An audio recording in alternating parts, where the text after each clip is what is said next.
2Samuel 17 from the Net Bible. The death of Ahithophel.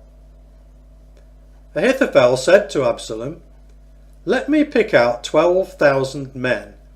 Then I will go and pursue David this very night. When I catch up with him, he will be exhausted and worn out. I will rout him, and the entire army that is with him will flee. I will kill only the king, and will bring the entire army back to you. In exchange for the life of the man you are seeking, you will get back everyone. The entire army will return unharmed." This seemed like a good idea to Absalom and to all the leaders of Israel. But Absalom said, "Call for Hushai the Archite, and let's hear what he has to say." So Hushai came to Absalom. Absalom said to him, "Here is what Ahithophel has advised. Should we follow his advice? If not, what would you recommend?" Hushai replied to Absalom, "Ahithophel's advice is not sound this time." Hushai went on to say, "You know your father and his men. They are soldiers and are as dangerous as a bear out in the wild that has been robbed of her cubs. Your father is an experienced soldier. He will not stay overnight with the army. At this very moment he is hiding out in one of the caves or in some other similar place. If it should turn out that he attacks our troops first, whoever hears about it will say Absalom's army has been slaughtered. If that happens, even the bravest soldier, one who is lion-hearted, will virtually melt away. For all Israel knows that your father is a warrior, and that those who are with him are brave. My advice, therefore, is this.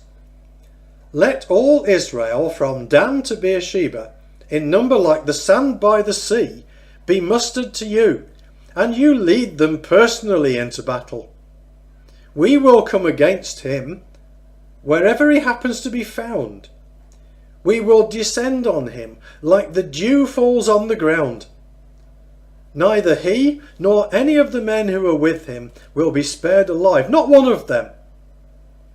If he regroups in a city, all Israel will take up ropes to that city and drag it down to the valley, so that not a single pebble will be left there." Then Absalom and all the men of Israel said, "The advice of Hushai the Archite sounds better than the advice of Ahithophel."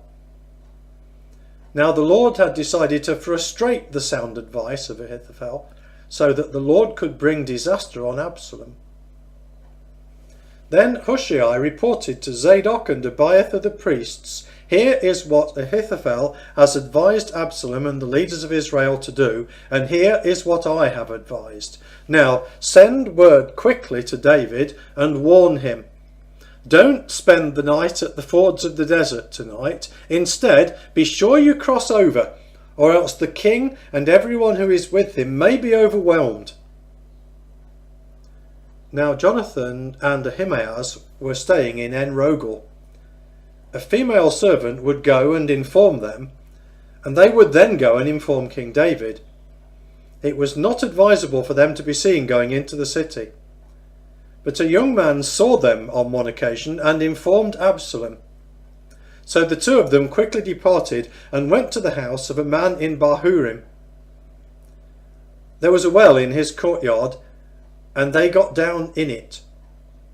His wife then took the covering and spread it over the top of the well and scattered some grain over it. No one was aware of what she had done. When the servants of Absalom approached the woman at her home, they asked, "Where are Ahimaaz and Jonathan?" The woman replied to them, "They crossed over the stream." Absalom's men searched but did not find them, so they returned to Jerusalem. After the man had left, Ahimaaz and Jonathan climbed out of the well. Then they left and informed King David. They advised David, "Get up and cross the stream quickly, for Ahithophel has devised a plan to catch you."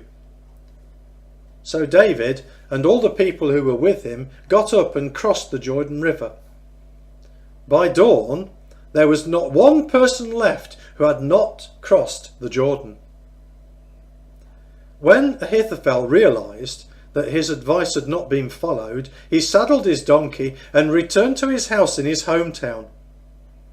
After setting his household in order, he hanged himself. So he died and was buried in the grave of his father. Meanwhile, David had gone to Mahanaim, while Absalom and all the men of Israel had crossed the Jordan River. Absalom had made Amasa general in command of the army in place of Joab. Now Amasa was the son of an Israelite man called Jether, who had married Abigail, the daughter of Nahash, the sister of Zeruiah, Joab's mother. The army of Israel and Absalom camped in the land of Gilead. When David came to Mahanaim, Shobi, the son of Nahash from Rabbah of the Ammonites, Machir, the son of Amiel from Lodebar, and Barzillai the Gileadite from Rogelim brought bedding, basins and pottery utensils. They also brought food for David and all who were with him, including wheat, barley, flour, roasted grain, beans, lentils, honey, curds, flocks and cheese. For they said, "The people are no doubt hungry, tired and thirsty there in the desert."